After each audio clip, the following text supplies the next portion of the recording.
The United Kingdom's decision to leave the European Union profoundly disrupted affairs for Ireland. While many in Britain were initially unclear about the full consequences of their departure, for Ireland, the threat was immediately obvious. Brexit meant potential geographical and political isolation from the rest of the European Union, and, perhaps more critically, the risk of reigniting 3 decades of political violence along its border. It seemed Brexit threatened to bring down the UK and drag Ireland down with it. Yet, the Irish economy has evolved, partly as a consequence of Brexit, with many British companies relocating to Ireland. It almost appears as if Ireland won Brexit. But is that truly the case? And if so, at what cost? That's precisely what I'm in Ireland to investigate. Welcome to Strategic Horizon, where we explore the geopolitical and economic landscapes shaping our world.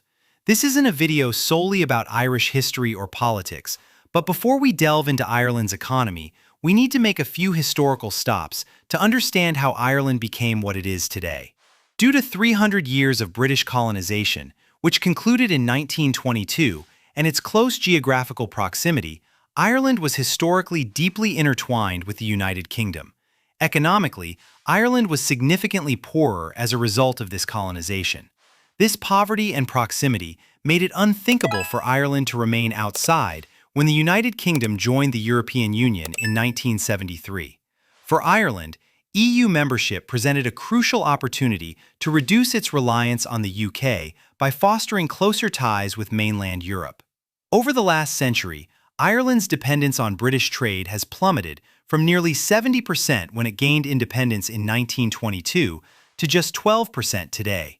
Beyond EU membership, which facilitated the free movement of goods between Ireland and the UK, this close relationship was further solidified by two key agreements: the Common Travel Area, established in 1923, allowing Irish and British citizens to travel freely across the British Isles, and the Good Friday Agreement of 1998, which resolved contentious issues surrounding the Irish border that had fueled decades of political violence.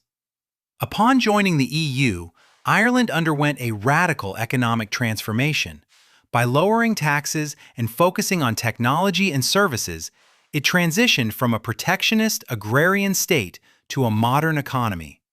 Ireland became known as the Celtic Tiger for its impressive economic performance, yet this boom could just as accurately be described as the Americanization of the Irish economy. Its growth was largely built on American capital that began flowing into the country in the 1980s. Ireland became the United States' gateway to Europe, leading some Americans to even dub it the 51st state.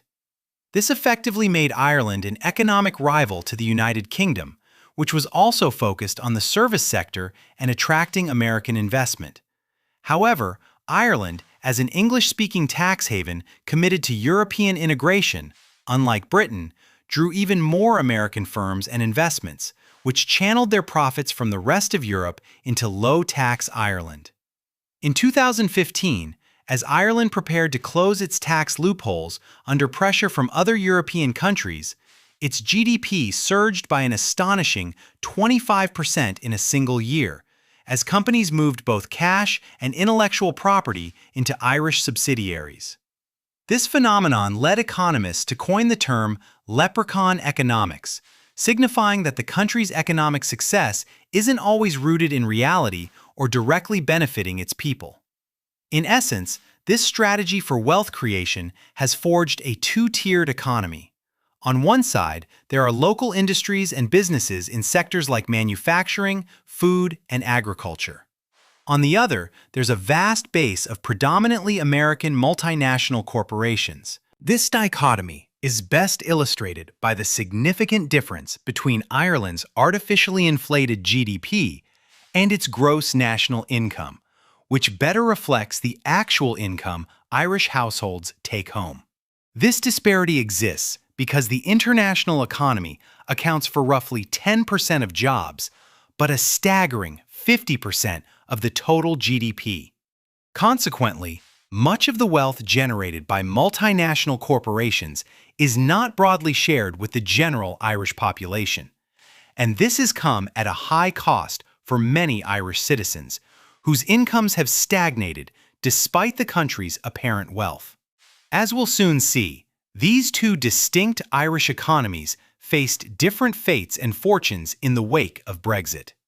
Naturally, we cannot discuss Brexit without examining its impact on trade between Ireland, the United Kingdom, and the rest of the European Union. Historically, most of Ireland's trade with Europe transited through the United Kingdom via what was known as the Irish Sea Land Bridge, a dense network of ports connecting the two countries across Great Britain and then through the English Channel to mainland Europe. Post-Brexit, new ferry routes have opened, directly linking Ireland to France and even Spain. While these routes do transport passengers willing to endure a 30-hour boat trip for the sake of exploration, their primary purpose is the shipment of goods. In fact, goods shipments between France and Ireland have surged by an astonishing 600% since Brexit. Although this still represents a fraction of the volumes transported across the Irish Sea, companies are rapidly expanding these direct operations. Meanwhile, Irish imports from the United Kingdom have declined, likely due to additional customs procedures at the Irish border. Remarkably, Irish exports to the UK have remained largely constant, partly because the United Kingdom conducts only limited border checks on goods arriving from the EU. For instance, a massive truck parking facility intended for UK customs checks largely remains unused, instead processing Ukrainian refugee pets rather than EU goods. In essence, one of Ireland's greatest fears, being economically and geographically cut off from mainland Europe, has not materialized. If anything, Brexit has inadvertently helped to connect Ireland more directly with the European mainland. However, these new trade routes come at an increased cost for the Irish. They are more expensive, take longer, and are not as developed, thereby contributing to Ireland's ongoing cost of living crisis. Another critical area impacted by Brexit was the Irish border. There was a significant risk that disrupting the movement of goods and people could reignite political violence between Northern Ireland and the Republic of Ireland. However, just 3 days after the Brexit referendum, then British Prime Minister Theresa May reaffirmed the UK's commitment to the Common Travel Area. Furthermore, both the EU and the United States exerted immense pressure on the United Kingdom to uphold the Good Friday Agreement. The Northern Ireland Protocol, the part of the Brexit agreement addressing the border's status, effectively kept Northern Ireland aligned with EU customs law, allowing goods to continue circulating freely across the Irish border. Instead, checks now occur at Northern Irish ports. This arrangement has, perhaps counterintuitively, contributed to a deepening of economic integration between Ireland and Northern Ireland. So, many of the threats to Ireland associated with Brexit have not materialized, and in several respects, Ireland has directly benefited.